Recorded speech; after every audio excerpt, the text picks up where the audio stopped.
ಅದು ಯಡಿಯೂರಪ್ಪ ಕುಟುಂಬ ವೈಭವೀಕರಣದ ಒಂದು ಯಾತ್ರೆ. ಕುಟುಂಬ ವರ್ಗದ ವೈಭವೀಕರಣ ಎಲ್ಲ ಕಡೆ ವಿಫಲ ಆಗಿದೆ. ವಿಜಯೇಂದ್ರ ತನ್ನಿಂದ 60 ಗಾಡಿಗಳು ತೊಗೊಂಡು ಹೋಗ್ತಾ ಇದ್ದಾನೆ. 60. ನಿನ್ನೆ ದಾವಣಗೆರೆಯಲ್ಲಿ 60 ವಾಹನ. ಎಲ್ಲಿದಿಂದಂದ್ರೆ ಅವ್ರು ಮಂಡ್ಯ, ಬೆಂಗಳೂರು ಮಹಾನಗರ ಪಾಲಿಕೆ ಚುನಾವಣೆ ಆಗೋದಿದೆ, ನಿಮಗೆ ಟಿಕೆಟ್ ಕೊಡ್ತೀವಿ, ನಿಮ್ಗೆ ಕೊಡ್ತೀವಿ ಅಂತೇಳಿ 2 ವಾಹನ ಮಾಡ್ಕೊಂಡು ಬರೋಕಂತೇಳಿ ಪಾಪ ಎಲ್ಲಿಯೂ 1,000ಕ್ಕಿಂತ ಹೆಚ್ಚು ಜನ ಎಲ್ಲೂ ಸೇರೇ ಇಲ್ಲ. ಬಿಜಾಪುರ್ನಲ್ಲಿ ಭಾಳ ತಮ್ಮ ಬೆನ್ನು ಚಪ್ಪಿಸ್ಕೊಂಡವ್ರು ಪ್ರೆಸ್ ಮೀಟ್ ಮಾಡಿ.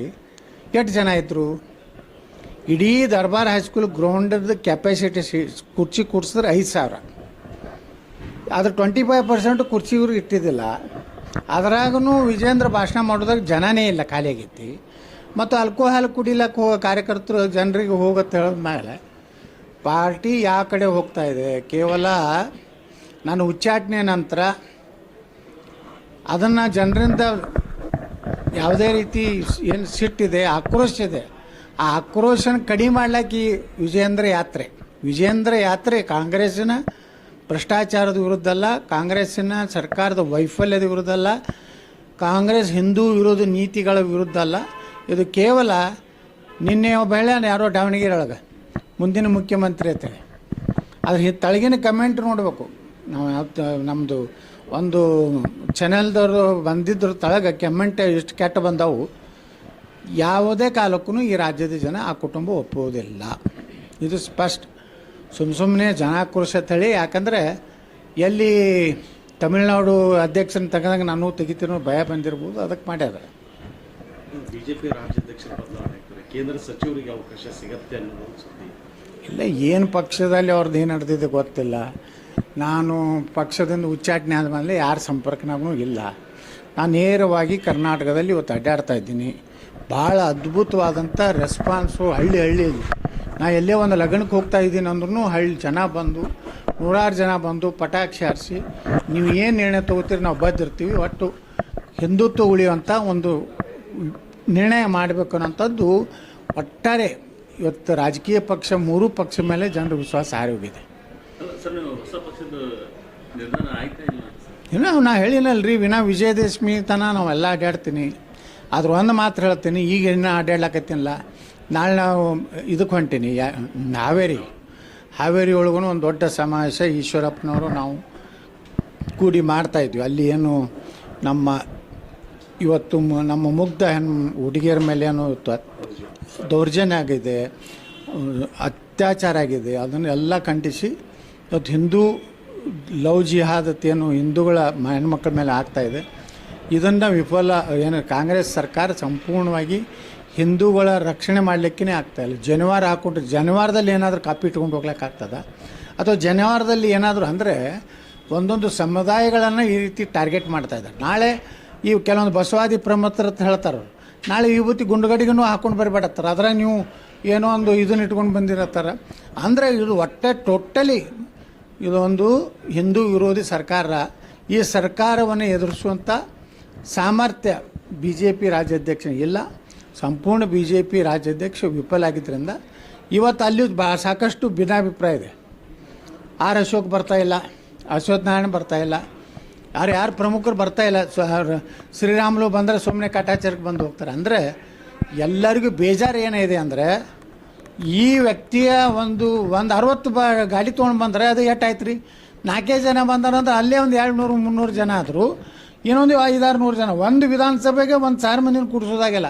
ಯಾವನೋ ಒಬ್ಬ ಭೂಪ್ ಹೇಳಿದ್ದ ನಮ್ಮ ಜಿಲ್ಲೆಯಲ್ಲಿ 150 ವಾಹನಗಳನ್ನು ಬಿಡ್ತೀನಿ, 10,000 ಜನ ಬರ್ತಾರಂತೇಳಿ ಒಂದು ವಿಧಾನಸಭೆದ್ದು. ನೀವು ಎಲ್ಲ ಕುಡಿದ್ರು 1,000 ಜನ ಸೇರಿಸಿಲ್ಲ.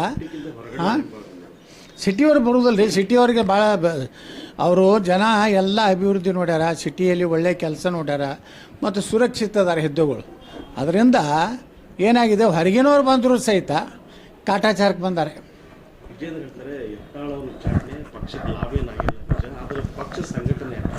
ಒಕ್ಕಟ್ಟಾಗಿದೆ ಅಂತ ಎಲ್ಲಿ ಒಕ್ಕಟ್ಟಾಗಿದೆ? ಹಾಂ, ಇವರು ಯಾವ ಸಮಾಜಕ್ಕೂ ಯಾರೂ ಬರಲ್ಲಾಗ್ಯಾರ. ಎಲ್ಲಿ ಬಿಜಾಪುರ ಜಿಲ್ಲಾದಾಗನೇ ನೋಡ್ರಿ, ಇವರೆಲ್ಲ ಇಷ್ಟೆಲ್ಲ ಕೂಡಿ ಒಂದು 15 ದಿವಸದಿಂದ ತಯಾರಿ ಮಾಡಿ ಎಷ್ಟು ಜನ ಮಾಡಿದ್ರು? ದರ್ಬಾರ್ ಹೈಸ್ಕೂಲ್ನಾಗ ಎಷ್ಟು ಜನ ಇದ್ದರು ವಿಜಯೇಂದ್ರ ಭಾಷಣ ಮಾಡಾಗ? ನಿನ್ನೆ ನಿನ್ನೆ ನೀವು ಪ್ರೆಸ್ ಮೀಟ್ ಮಾಡ್ಯಾರಲ್ಲ ಬಿ ಜೆ ಪಿ ಮಹಾನ್ ನಾಯಕರೆಲ್ಲ ಕೂಡಿ ನಿನ್ನೆ ನೀವು ಅಂಥ ಪರಿಸ್ಥಿತಿ ಯಾಕೆ ಬತ್ತತ್ತ ಇಡೀ ರಾಜ್ಯದಲ್ಲೇ ಯಶಸ್ವಿ ಆಗೈತೆ ಅಂತ ಹೇಳಿ ನೀವು ಹೇಳ್ಕೊತ ಪರಿಸ್ಥಿತಿ ಕರ್ನಾಟಕದಲ್ಲಿ ಯಾಕೆ ಬತ್ತು? ಬಿಜಾಪುರ ಫೇಲ್ ಆಗಿದೆ, ನಿನ್ನೆ ದಾವಣಗೆರೆ ಫೇಲ್ ಆಗಿದೆ, ಹಾವೇರಿ ಫೇಲ್ ಆಗಿದೆ, ಅಲ್ಲಿ ಬೊಮ್ಮಾಯಿರು ಬಂದಿಲ್ಲ. ಯಾರು ಪ್ರಮುಖರದಾರ ಅವರೇ ಬರ್ತಾಯಿಲ್ಲ ಅಂದಾಗ ಇದು ಕೇವಲ ವಿಜಯೇಂದ್ರ ಕುರ್ಚಿ ಉಳಿಸುವ ಯಾತ್ರೆ, ಅಟ್ಟು ಬಿಟ್ಟರೆ ಏನೂ ಇಲ್ಲ.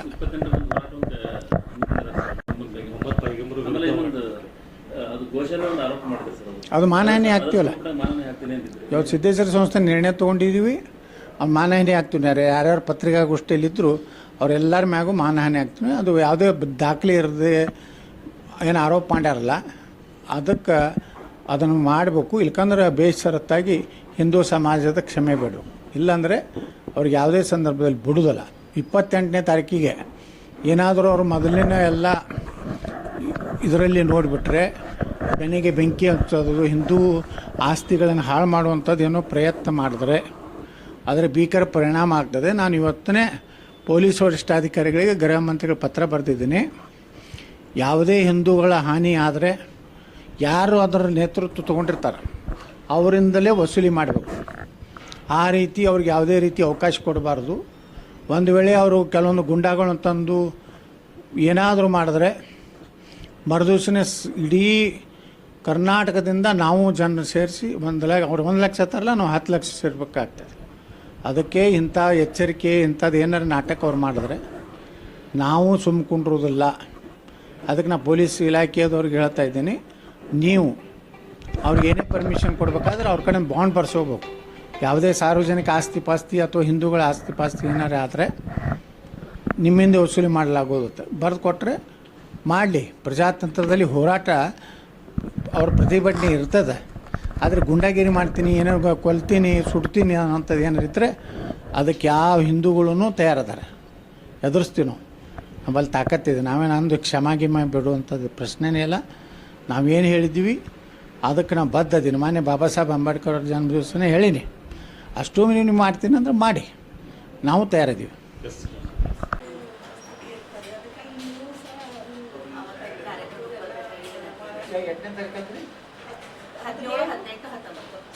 ಮೇ 17, 18 ಅದು ತುಂಬ ಹೆಚ್ಚಿನ ಕಾರ್ಯಕ್ರಮದ ಒಂದು ವ್ಯಾಪ್ತಿ ತುಂಬ ಇದೆ ರೀ. ಎಲ್ಲ ಕಡೆ ಒಂದು ಇದನ್ನೊಂದು ಖರ್ಚು ಕೂಡ ತುಂಬ ಇದೆ ಸರ್.